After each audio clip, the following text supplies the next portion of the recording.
Good morning, Your Honor. May it please the Court, Daniel Winik for the federal government. I'd like to reserve 4 minutes for rebuttal. States generally want conditions on federal grants to be construed narrowly, but the plaintiff states here have urged the Court to adopt an onerous interpretation of the offset provision that isn't supported by its text and that the Treasury Department has repeatedly disavowed, and on that basis to affirm an injunction against any enforcement of this provision, not just the onerous interpretation that they asked the Court to adopt. That would violate 2 basic constraints on the power of the federal courts. First is that the courts lack jurisdiction to entertain constitutional challenges to hypothetical statutes that don't actually exist. In this case, a statute that bans states accepting these funds from cutting taxes.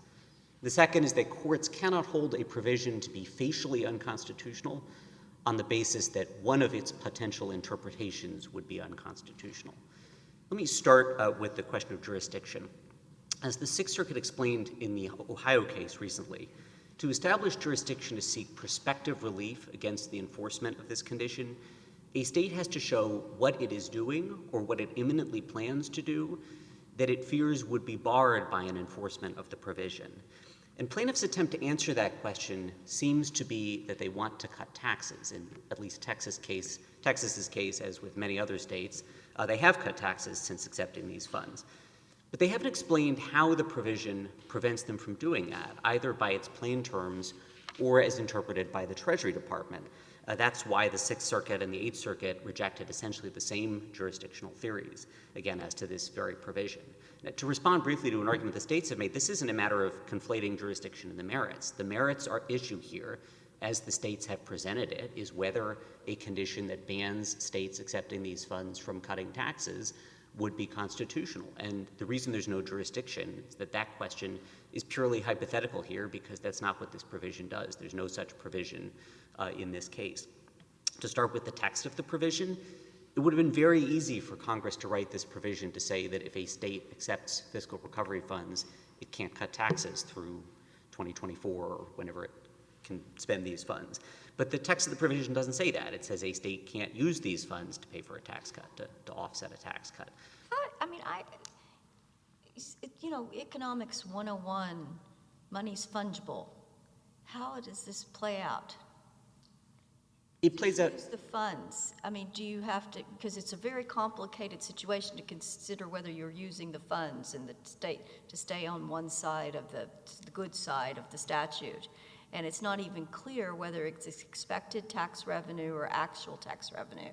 And so how does a state assure that it's on the good side of the statute, given the overriding principles that, money's fungible anyway. So this is very hard to make sure that you're not running afoul.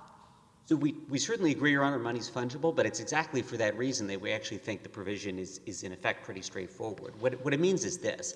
So any state that has a balanced budget requirement, as these states all do, as almost all states do, knows that when it cuts taxes in a way that reduces its revenue, it has to pay for that reduced revenue in one of 2 ways, just budget math, right? It has to increase the revenue in other ways. It can do that if it increases other taxes, it can do that if it has economic growth, or if its revenue is going to be lower, its spending also has to be lower. It has to lower its spending to match its reduced revenue. All this provision means is that when a state does that budget math, it can't rely on these funds to make those numbers add up. It has to be able to afford the tax cut. So is it expected or actual? So the statute, we agree, doesn't specify whether it's expected or actual. Isn't that an ambiguity then?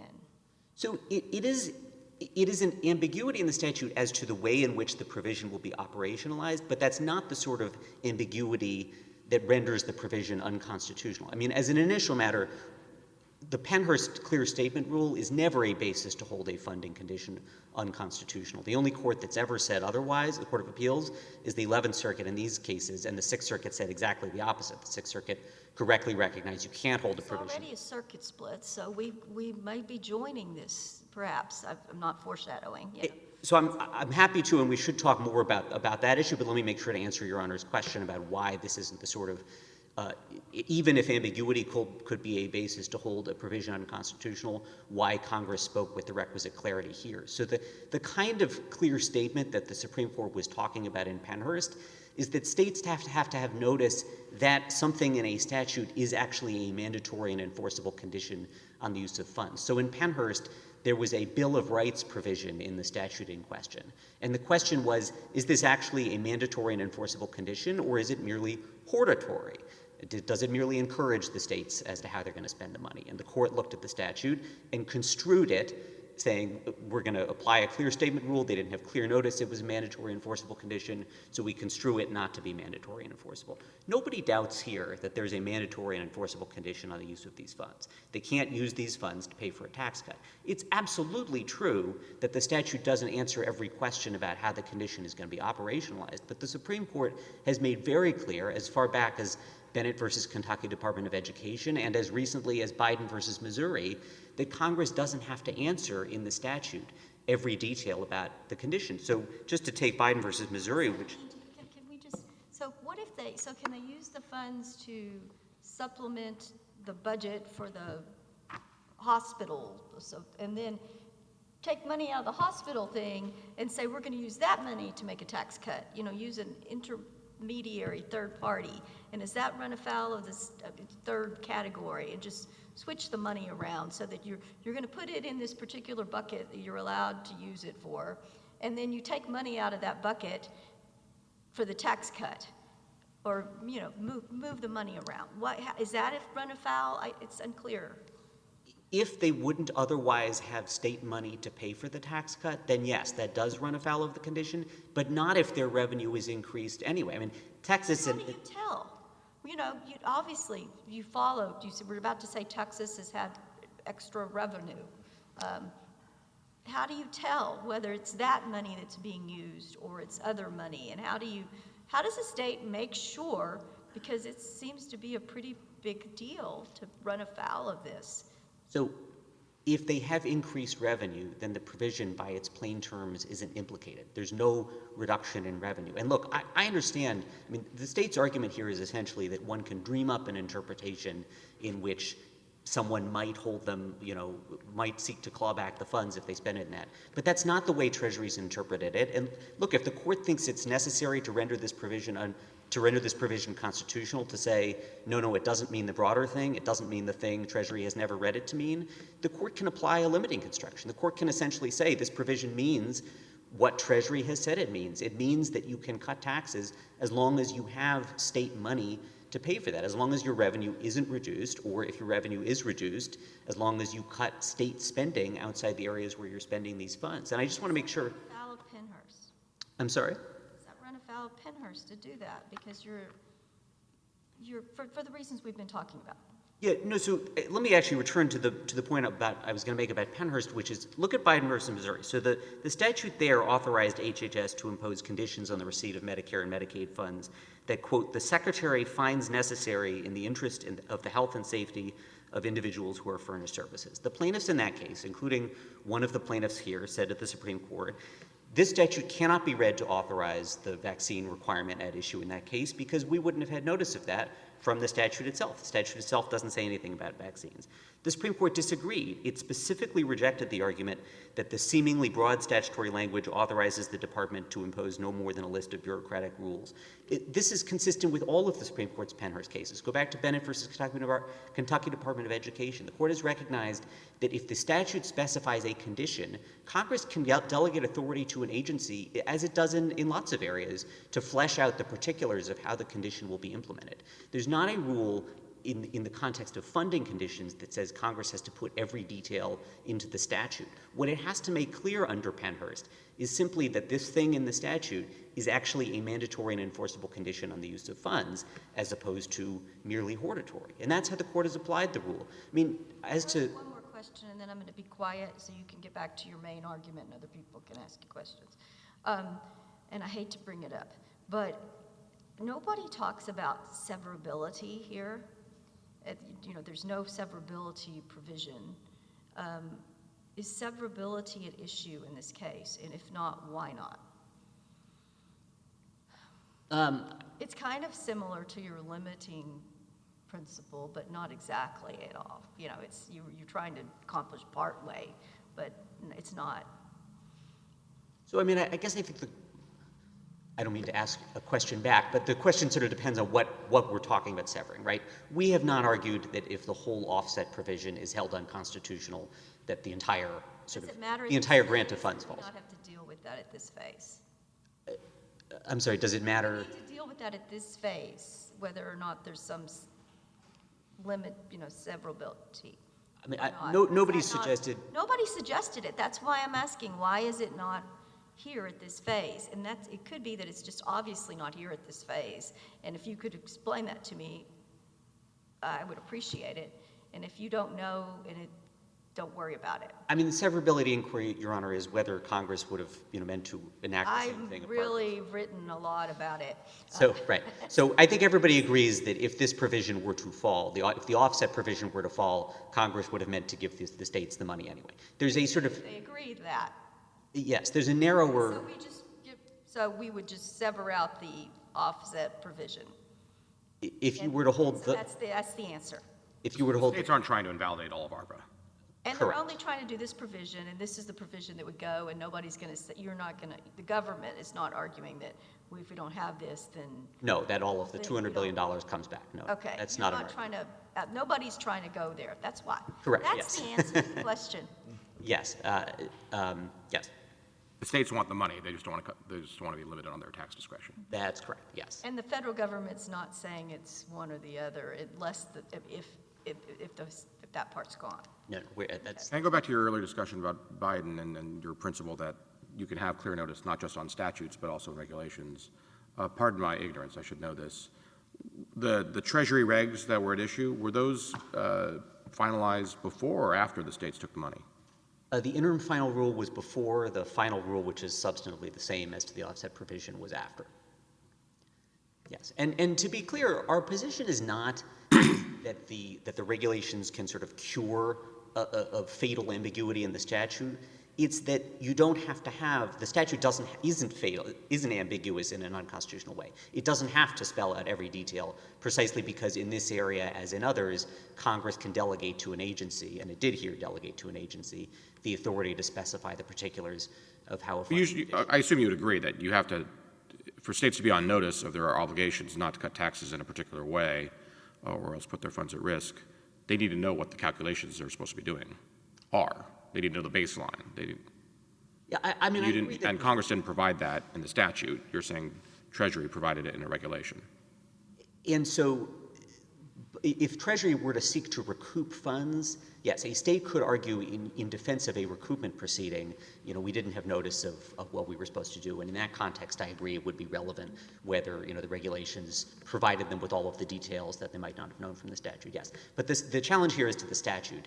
And the statute cannot be held unconstitutional on the ground that it didn't supply all these details. And that's both because Congress spoke with the sort of clarity that Pennhurst requires, and again, more fundamentally, because the Pennhurst clarity requirement is simply not a ground on which a statute can be unconstitutional. And I could just say 5 seconds more on that. I mean, look at the Supreme Court's Pennhurst cases. Look at Arlington Central, for example, where the court considered the IDEA fee shifting provision and decided whether it allowed the shifting of expert fees or just attorney's fees. If the states were right that a statute is facially unconstitutional if it doesn't speak with clarity, that statute would have been facially unconstitutional. The court wouldn't have said, no, it means attorney's fees, not expert fees. It would have said, boy, the courts have disagreed on this. The statute must be ambiguous. Therefore, the whole thing falls. You can't use it for attorney's fees either. So that's just not how courts, until the 11th Circuit's decision in West Virginia, that's just not how courts have ever applied the Pennhurst clear statement rule. We've talked a lot about ambiguity. I want to spend at least a minute on coercion. Yes, I was about to go there. That's what the district court did. Just hypothetically, I assume the government would agree that at sort of the most extreme outer bounds, there is a dollar amount that the federal government could take away from states, take away from the citizens, and then spit it back to those states, but only if they agree to all these conditions. Surely there is some massive amount that you would agree would be coercive, right? No, Your Honor, if we're talking about conditions on the use of the federal funds. And that's the bright line this court has drawn and the Supreme Court has drawn. So this court did in Groover. The Supreme Court, I think, did in NFIB. They distinguish between conditions on the use of federal funds, which are flatly not coercive no matter how much money we're talking about, and conditions that try to leverage... I'll give you an ostentatious example, admittedly ostentatious, or at least hopefully ostentatious. The federal government imposes a 100% tax on all income. and then gives it back. We're going to give it to the states because we want every state in the union to provide cradle-to-grave services of all kinds.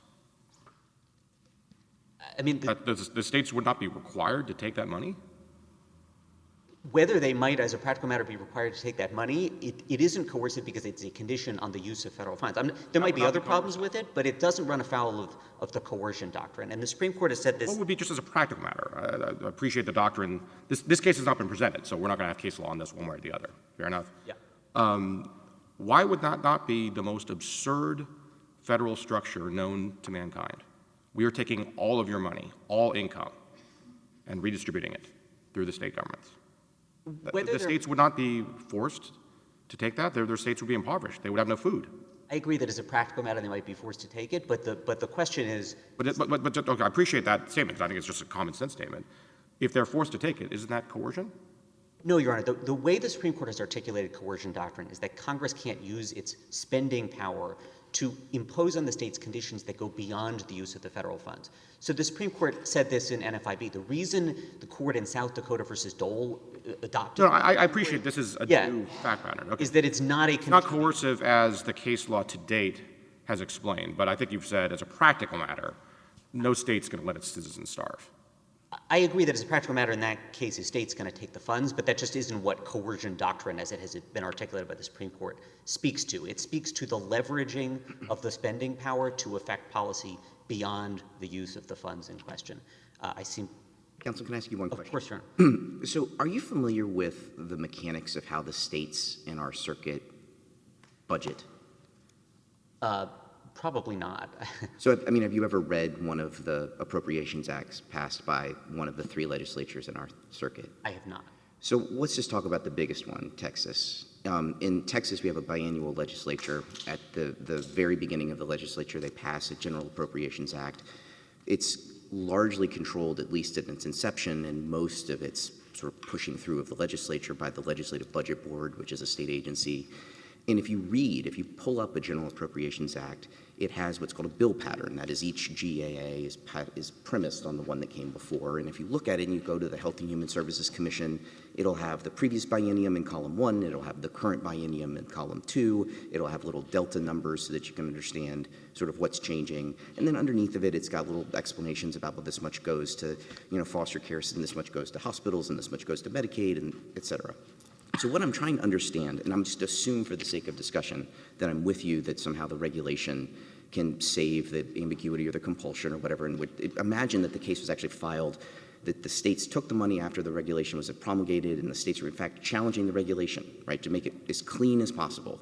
When the regulation says, if the state were to cut its spending of state funds in a department, agency, or authority in which it is using fiscal recovery funds, right, so I've read lots of these General Appropriations Acts.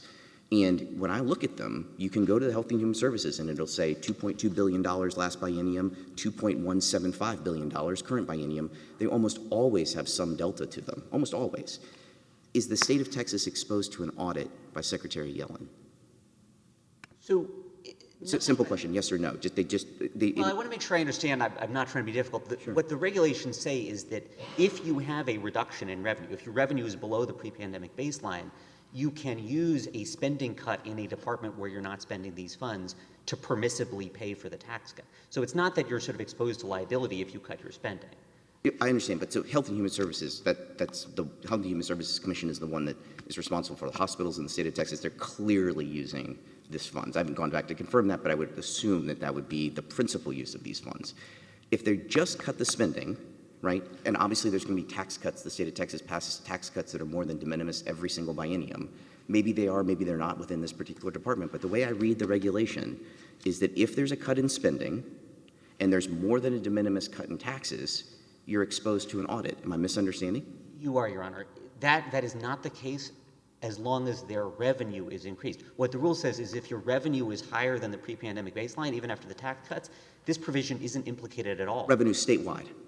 Yes, if your overall revenue. And again, it's not that you're sort of in trouble if you cut your spending. The point is if your revenue were reduced and you cut your spending, you couldn't use that spending cut to say, well, this is how I'm paying for a tax cut. So as long as the state is in the black as a state, correct, relative then to this doesn't do anything. Relative to the pre-pandemic baseline, if their revenue is increased, then this provision is not implicated. That's why Treasury has not brought a single recoupment action under this provision, even though, as I understand it, and I'll grant this is outside the record, something like 2/3 of states have cut taxes since taking this money. But if the state revenue goes down by even $1 for the pre-pandemic baseline, state revenue, total global-wide, then you can't make reductions within any agency that is receiving the fiscal recovery funds. No, Your Honor, the thing that this provision forbids is not the reduction of spending. It's the use of these funds to pay for tax cuts. So if your revenue is reduced below the pandemic baseline, if your revenue is, say, $1 below the pre-pandemic baseline, then you would be on the hook to return $1 of these funds if you had cut taxes, unless you could show that you had cut your spending outside an area where you were using fiscal recovery funds. So I understand they're spending these funds in the health area. Maybe they were planning to build a football stadium with $100 million in state funds, and they say, we're going to save that state money. We're going to use that state money to pay for tax cut. Then there's no problem. So in any case, the violative act is not the spending cut. The violative act is cutting taxes in a way you cannot afford with your own money. Right. Thank you. I'm going to give Mr. Wilson an extra 2 minutes in light of the extended colloquy.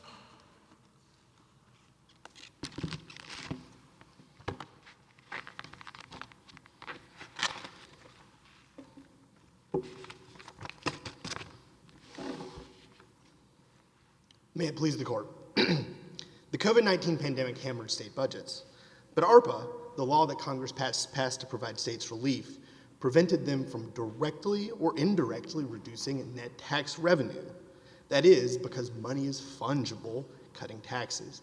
That mandate is unprecedented, as the 11th Circuit recognized, and unconstitutional, and the states have standing to challenge it. I'd like to start, my friend on the other side said that what they're doing is not sort of conflating with the merits and standing. I think that's exactly wrong. Their brief, as I understand it, is looking to the Treasury regulations, saying if you apply the regulations, there's no violation, and so there's no standing. Standing is canonically determined at the time the complaint is filed. Standing also canonically take, for example, FEC v. Cruz from the Supreme Court just last term, assumes in general the correctness of the plaintiff's legal theory for determining standing. What they're basically doing is saying, well, we've got a contract and your damages are zero, so there's no standing, and that's just, as a general proposition, not how standing works. We have standing in at least 3 ways. First, because the state was subject to an unconstitutional offer. The states were subject to an unconstitutional offer that continues to harm them. Second, because that impinges on the state's sovereignty. And third, the sovereignty to cut taxes. And third, because if this is viewed as sort of a pre-enforcement challenge, the states easily meet the standards set forth by Susan B. Anthony List and that this court has articulated, for example, in Speech First v. Fenves. When we filed the complaint, we had an intention the states had an intention to cut taxes. The record reflects that some of the states did cut taxes. It postdates the filing of the complaint and indeed the briefing in this case, but it's a matter of public record that the Texas legislature has several bills that would be large property tax cuts this year. There's a threat of future enforcement, and this is sort of all covered by a constitutional aspect. So I think we have pre-enforcement standing there. I think what they're really arguing sounds in mootness, though I think that their brief uses the word justiciability, but I think it's really a mootness argument because it's really saying that the regulations clean this up sufficiently that there's no standing. That's wrong for several reasons. First, in the Texas Education Agency case, this court made clear that the regulations that regulations can't remedy a spending clause problem. And the 11th Circuit in the West Virginia case cited its own precedent, but also this court's precedent in reaching that conclusion. Should we decide this case on, if we were to decide this case on coercion or ambiguity? I think the district court decided on coercion. I think In the 11th Circuit, to which you've just alluded, decided. no, that's right, Your Honor. The 11th Circuit called it ascertainability, which we've called ambiguity, but I think it's the same idea. I think it's most straightforwardly a coercion case because I think our read of the statute is right. I think the idea that you cannot directly or indirectly reduce net tax revenue against a baseline that we don't quite understand. I think that coerces the states because it implicates the states' own money as Right, because it's ambiguous, it's coercive? no, Your Honor, because I think I think I mixed two concepts up just a little bit there. I think our read of the statute is correct in that this prohibits tax cuts using the state's own money because money is fungible. Should the court think it's ambiguous, and I think my friend on the other side's reference to the constitutional avoidance canon is actually something in the nature of a confession, because courts can only use the constitutional avoidance canon in the presence of an ambiguous statute in the first instance, then it's an ambiguity case. I think the most straightforward way to decide it is the coercion analysis because I think our read on the statute is right.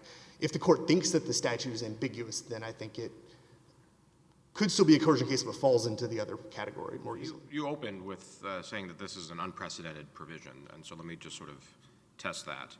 How is this different from maintenance of effort provisions that are, of course, ubiquitous in federal law? Sure, that's exactly right. I think it's fair to say that Congress knows how to write a maintenance of effort provision.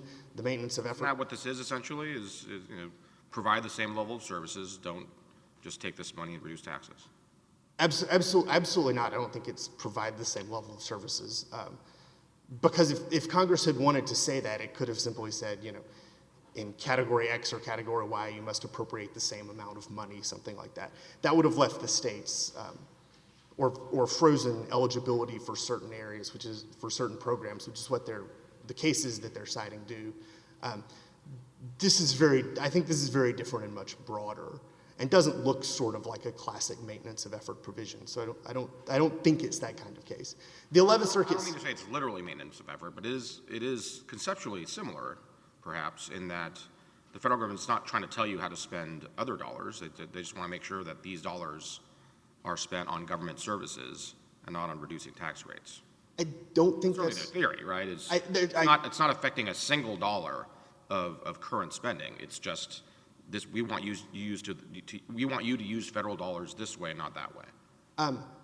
I agree that's their theory. What I would say is I think that's mostly accomplished by 802C1, which is the part of the statute that lists A through D. I'm sorry, I might have the citation wrong, but there's the portion of the statute that lists C1 rather than C2A. that lists 1, 2, 3, 4 what you can do with the money. Use it for infrastructure, use it for people affected by the pandemic, things like that. And I don't take us to be challenging that. What's different about the direct or indirect provision is that we think it does implicate money that the state raises, because every dollar is fungible, and if they give us $1 million or $1 billion, it's actually several $billion for the state of, something on the order of $15 billion for the state of Texas in this case. Because we have to balance our budget, that necessarily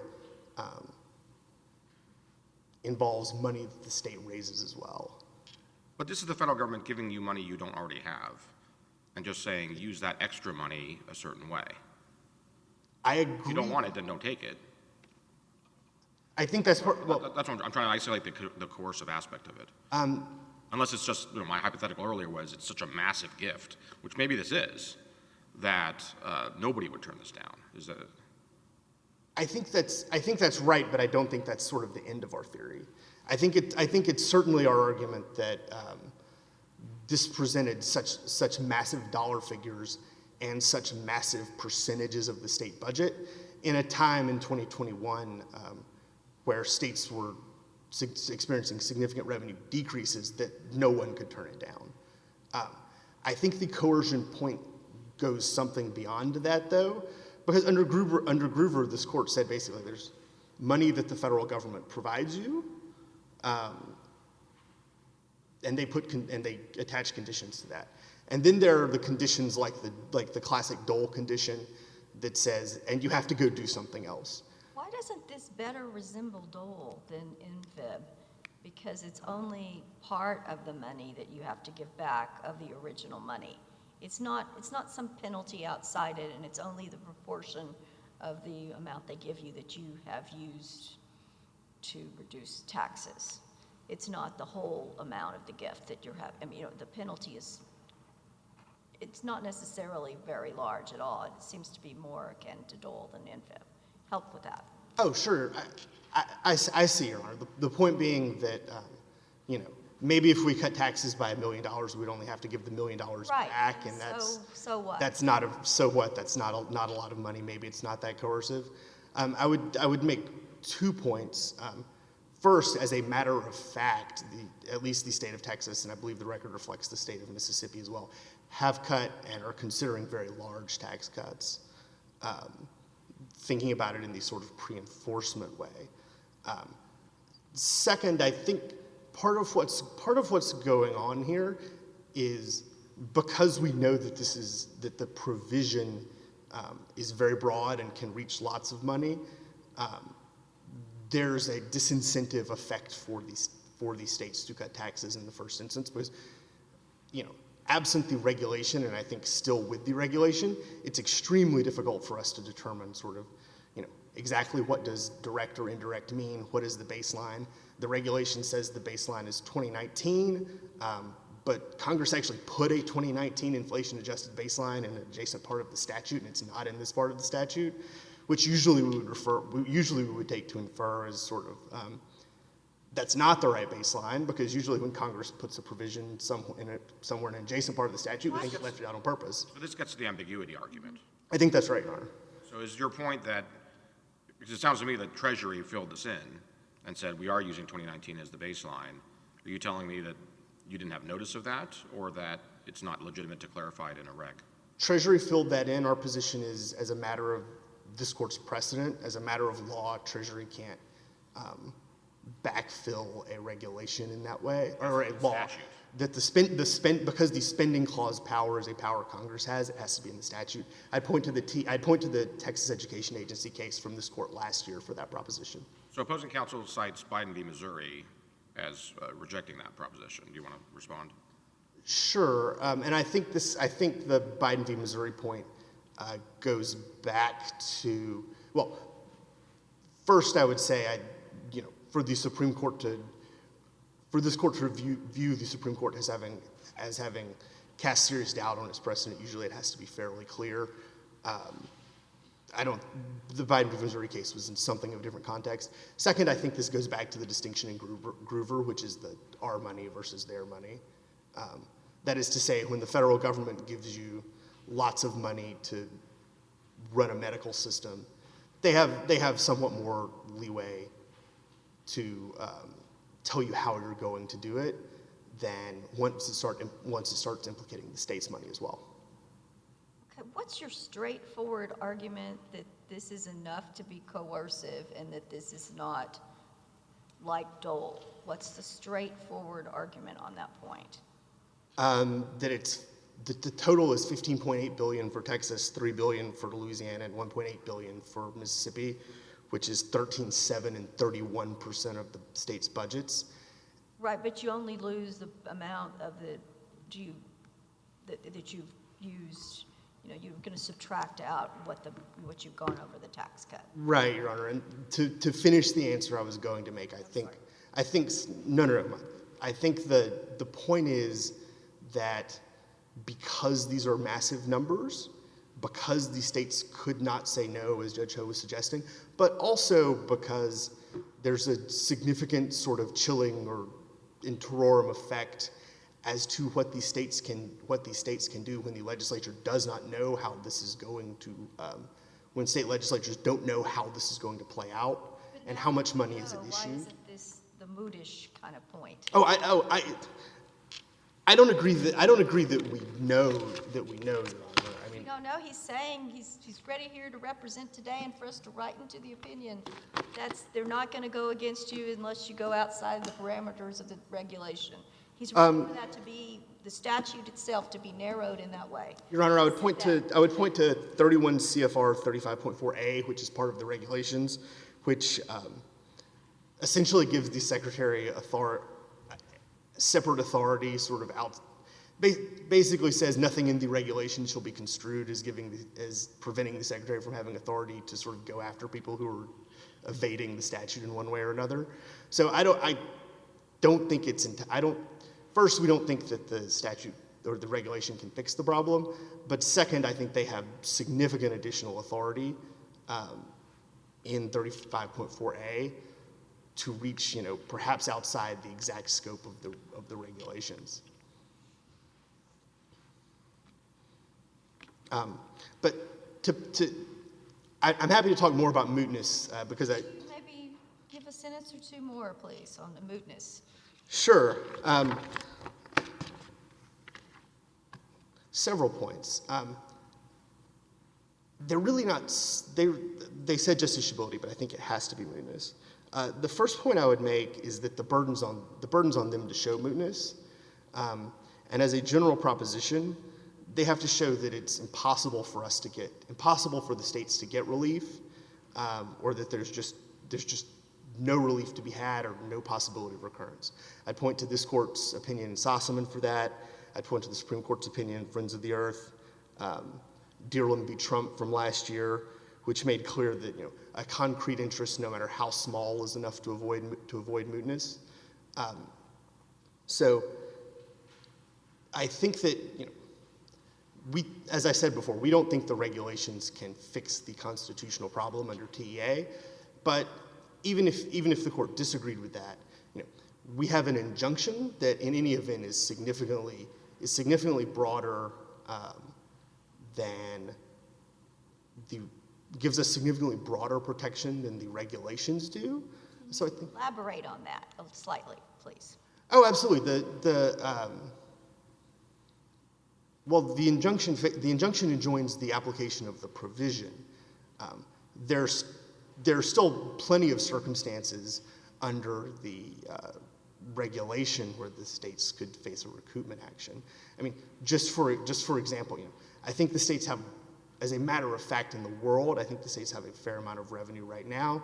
But if a recession occurs and state revenue goes down, again, we'll be right up against it. Immediately, we'll be right up against it again with the same problems and having to worry about these recoupment actions. So I just have troubles. We just strongly don't think that the case is moot.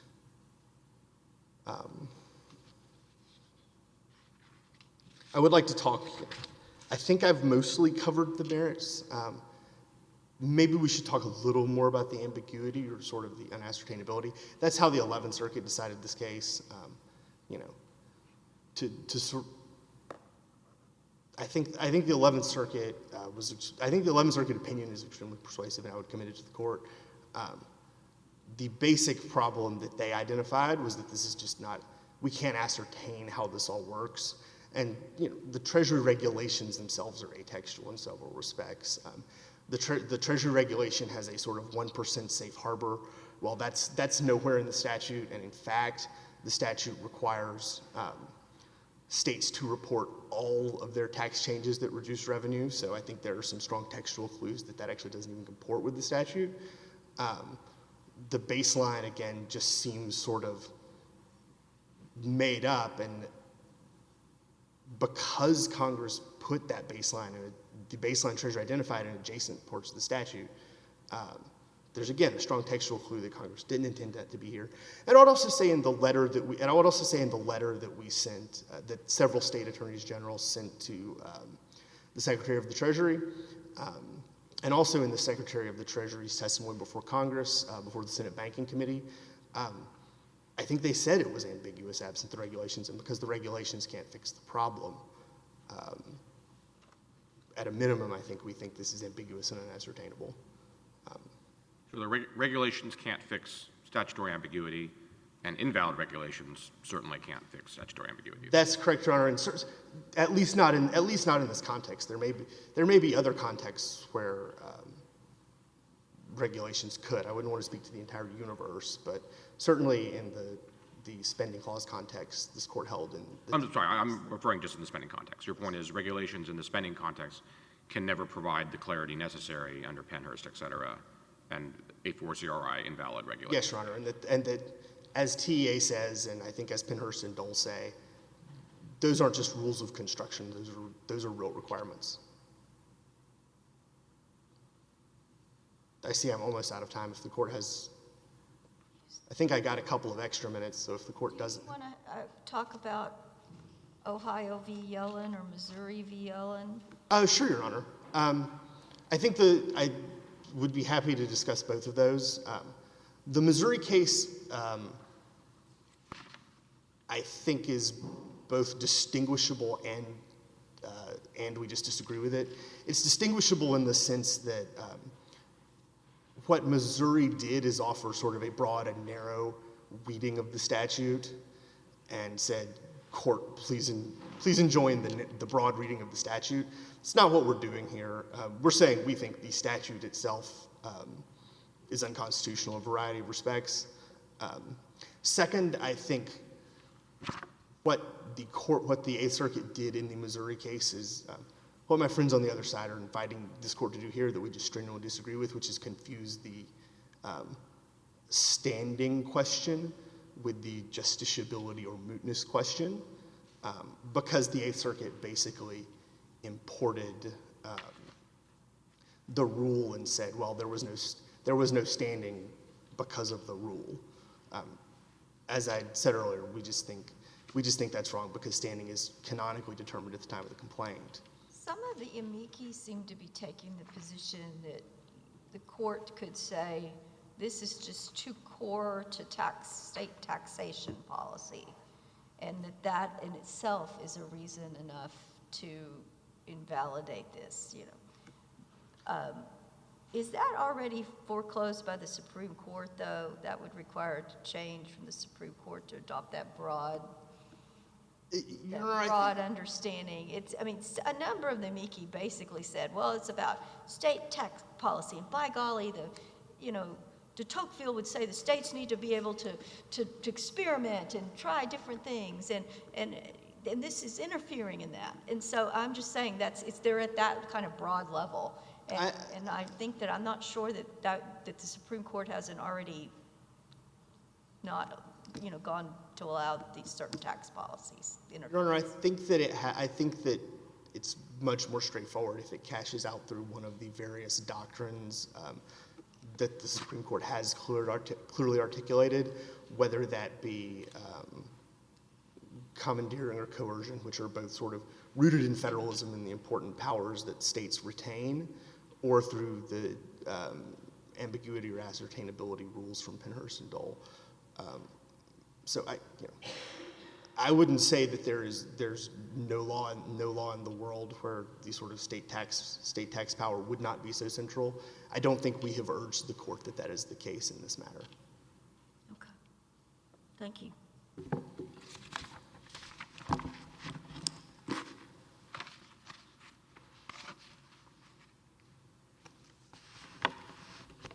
Three quick points, one about jurisdiction, one about ambiguity, and one about coercion. On jurisdiction, they offer three theories of standing in their brief. Every one of them rests explicitly on the idea that this provision bars them from cutting taxes. It's now very clear that's not how Treasury interprets it. It's not how Treasury is going to enforce it. That defeats jurisdiction. Second, as to ambiguity, let me just address. Does Treasury change? Could Do you have to wait for Treasury to change to bring the case then? If, it remains in the hands of Treasury how to interpret it, and it could change its interpretation. I suppose in theory, although we've represented to this court and to others that we think this interpretation follows from the plain text of the statute, and if you look at the regulation, Treasury's not saying, gee, we could read this as a ban on tax cuts, but we're going to choose not to. I think Right. regulation. Well, you say that, but we have a lot of statutes where the different agencies under different administrations come in and take vastly different approaches to what the statute means. And so, I mean, we're just going to supposed to take your assurance for that, which is valuable, and I'm not belittling that in any way. Yeah, I mean, what I'm trying to do is distinguish this from a case where the statute is sort of genuinely amenable to being read in multiple ways and the agency's picking one. I think that both our position and the regulations are pretty clear that we see this interpretation as following from the plain text of the statute. How does this, I know you got two other points, and I promise you I'm going to let you make them. How does this deal with the idea that what if you were running a deficit and you thought that the best thing to do would be to cut taxes to generate more revenue in the future? Somehow you believe in the Laffer curve or something. Just a blast from the past, I guess.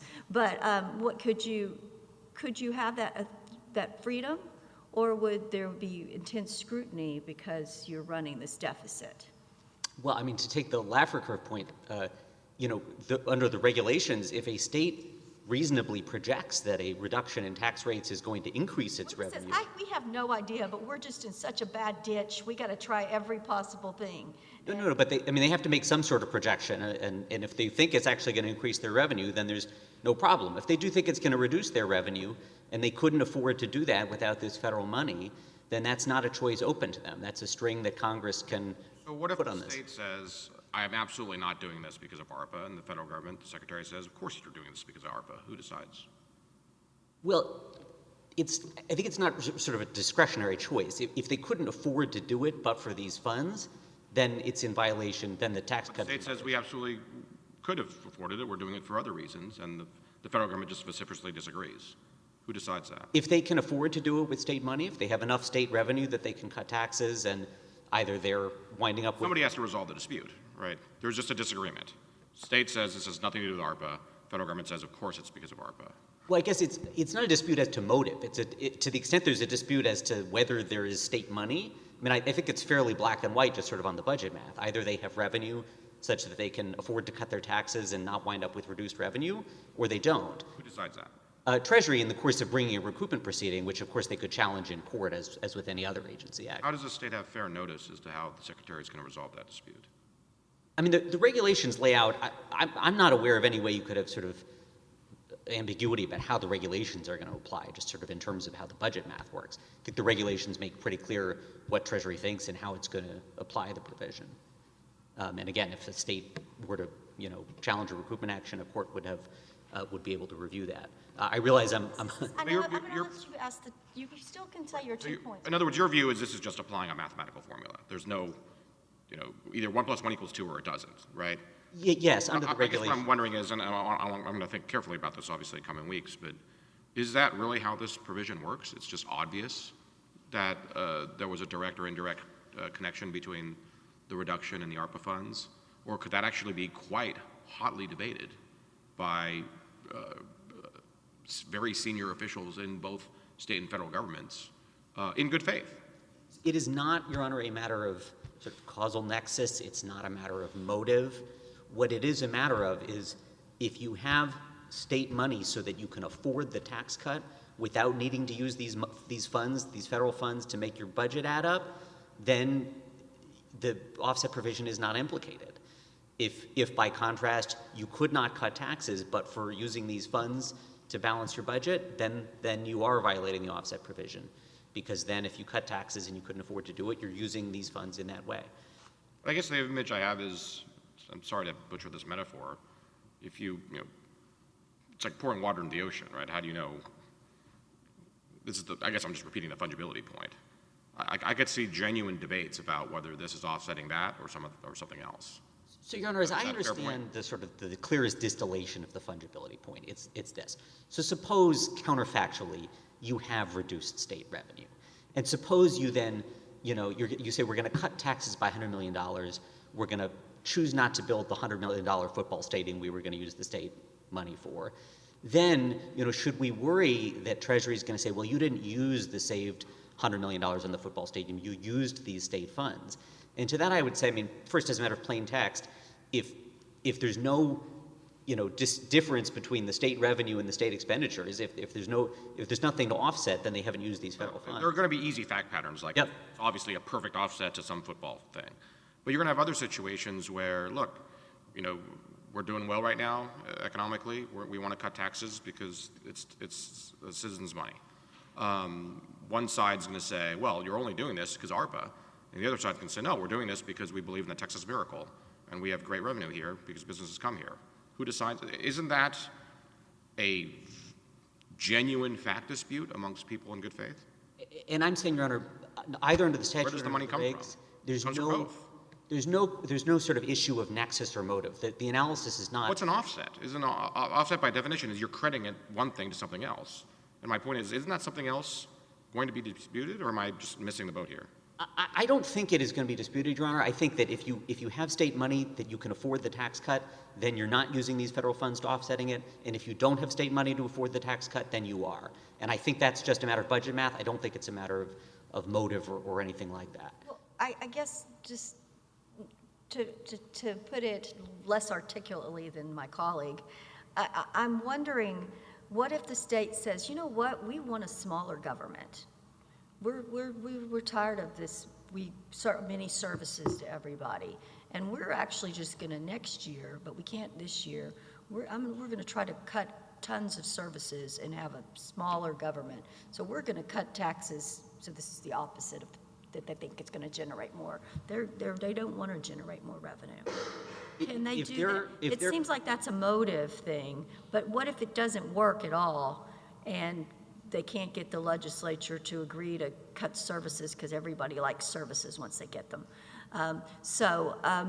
Then it seems like you are back in this, well, was it a good faith belief that you were going to cut your services, and the fact that you weren't able to, and so they use this money to tide them over. I don't understand how you adjudicate these things, and how the state could be sure that it wouldn't run afoul of this rule. I mean, Your Honor, if they were going to cut taxes and cut their own spending by cutting services. Right, but they haven't yet cut their spending. They're hoping to in the next session, which hasn't come yet, and they're just anticipating. I take the point. I think that in that scenario, if they didn't ultimately make the spending cuts, then yeah, they would have cut taxes in a way that they couldn't afford with their own money, assuming they don't have. So then they're going to get it under this and have to give all that money back. Assuming they don't have the increased revenue that as in the real world they all have. But isn't that a legitimate thing for a government to do? To try new things and to hope to do new things? And why is the federal government, how come it would apply in that circumstance? Because Congress has the constitutional authority to set conditions on the uses of funds that it appropriates. It's given the states a lot of money. It said you can't use this money to cut taxes. If they use the money to cut taxes in a way that they can't ultimately. But are they using it to cut taxes? Or were they going to cut taxes anyway because they wanted to try their libertarian experiment? You're going to have an evidentiary hearing on the motivation. It seems like it's the motivation again. Again, Your Honor, I just don't think motive has anything to do with it. If they can't afford that tax cut but for these federal funds, then they're using it in violation of the provision. What does it mean to afford the tax cut? It means that if they couldn't, as a matter of their balanced budget requirement, have sufficient money to pay for that tax cut without these federal funds, you said use these federal funds to tide them over. If they couldn't cut taxes without these federal funds, they're using the federal funds in violation of the condition. Now, this is, again, far, far from the real world. There's been no recoupment action under this because the states all have increased revenue. But in that scenario, yes, they'd be using these funds in violation of the condition. Okay, you had 2 points, and I yes, told and you could make them. I'm sorry, hoping to get to them very briefly.